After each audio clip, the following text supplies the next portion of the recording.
वैवर्त पुराण में ऐसा व्याख्यान आता है कि इनका जन्म कार्तिक मास की पूर्णिमा को शुक्रवार का दिन था। बड़ी सौंदर्यवान थी। इनके पिता का नाम धर्मध्वज और इनकी माता का नाम माधवी था। ये बचपन से ही भगवान नारायण को अपना पति रूप में स्वीकृत कर चुकी थी कि यही हमारे स्वामी, यही हमारे सर्वस्व। इन्होंने बद्री वन जाकर तपस्या की। ब्रह्मा जी प्रसन्न हुए, आए कि अरे पुत्री बताओ क्या मांगना चाहती हो, इतना कठोर तप किया है। तो माता वृंदा कहती है, हे भगवान आप तो सब जानते हैं, आप तो सब समर्थ हैं, आपको सब ज्ञात है, आप तो जानते हैं कि मैं बचपन से ही भगवान नारायण के प्रति आकर्षित हूँ और मैं उन्हीं को अपना स्वामी, अपना जीवन धन मान चुकी हूँ। तो ब्रह्मा जी ने कहा, पुत्री देखो, कहने को तो तुम कुछ भी मांग लो, तुमने इतना कठोर तप किया है, परंतु तुम्हारे प्रारब्ध के अनुसार तुम नारायण की पत्नी तो नहीं बन सकती। उन जैसा कोई हो तो उसकी बन सकती हो।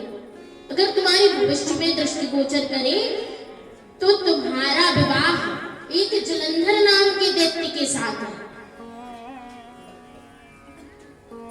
तो वृंदा बोली, बिल्कुल, अगर भगवत इच्छा यही है तो मुझे कोई परेशानी नहीं। मेरा विवाह जिसके साथ संपन्न होगा, जिसके साथ लिखा है, मैं उसी के साथ ही करूंगी। मैं भगवत इच्छा का अनुपालन करूंगी।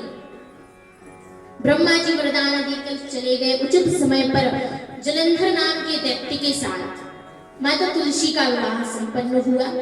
और माता तुलसी इतनी पतिव्रता थी, इतनी पतिव्रता थी। महाराज, ये पत्नी का धर्म होता है।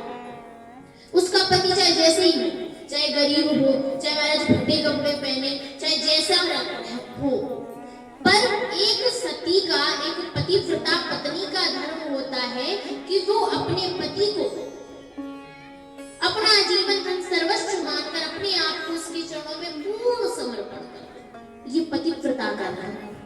महाराज ऐसी वृंदा महारानी, उन्होंने कहा, भाई कहते हैं तो क्या हुआ, है तो हमारा स्वामी, है तो हमारे पति ही। बड़ी पतिव्रता थी, हर तरह से उन्होंने अपना धर्म निभाया।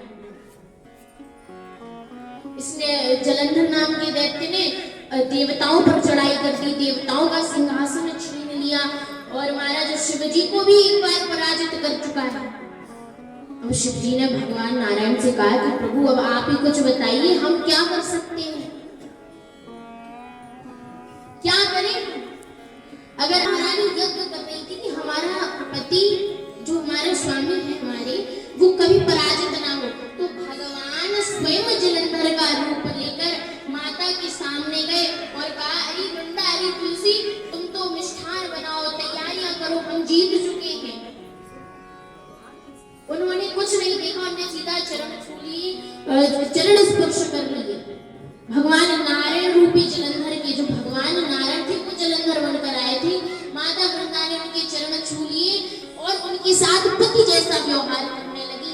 तभी उसी क्षण माता वृंदा का पतिव्रता धर्म भंग हो गया। यहाँ पर वृंदा जी का पतिव्रता धर्म भंग हुआ और महाराज वहां पर युद्ध भूमि में जलंधर का प्राणांत हो गया।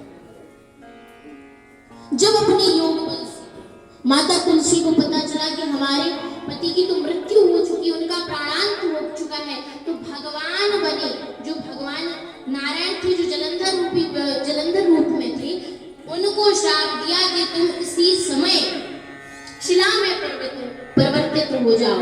और माता तुलसी स्वयं वहां पर भस्म हो गई। जहां पर माता तुलसी भस्म हुई, वहां पर तुलसी का पौधा अंकुरित हो गया और जहां पर भगवान नारायण थे, वहां शिला रूप में शालिग्राम के रूप में बना। ऐसी खुशबू।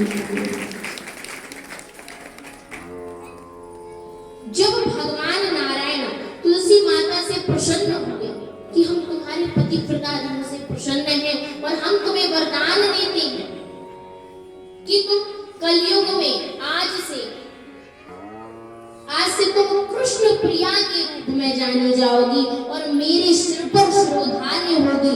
और कोई जीव चाहे मुझे जितने ही 56 प्रकार के भूख रखते, पर जब तक तुम्हारा दल, तुलसी दल उसमें नहीं होगा, चाहे वो जितने प्रकार के मिष्ठान हो, जितने प्रकार के छप्पन हो, जब तक उसमें तुलसी दल नहीं होगा तब तक मैं उस प्रसाद को ग्रहण नहीं करूंगा।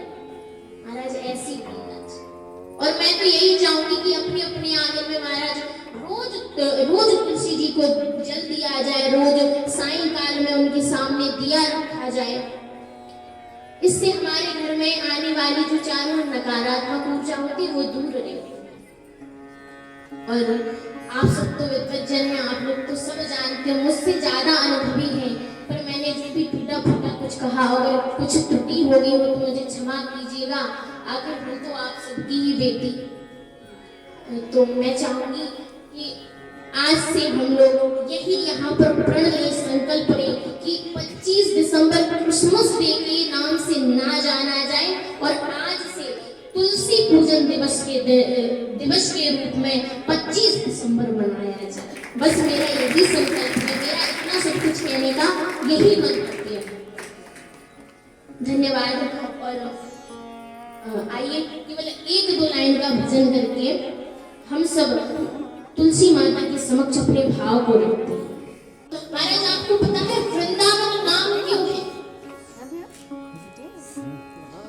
वृंदावन आपने देखा होगा, मथुरा भैया लेके गए थे सबको एक बार क्या हर वर्ष जाते रहते हैं। तो वृंदावन क्यों कहते? क्योंकि जो वृंदावन है वहां पर अधिकतर वृंदा मीन्स तुलसी, पहले वृंदा का एक उपनाम है ना, तुलसी का उपनाम है वृंदा। तो वहां पर घने जंगल है तुलसी के, इसलिए वृंदावन। तो आइए मीरा जी का बड़ा सुंदर पद है।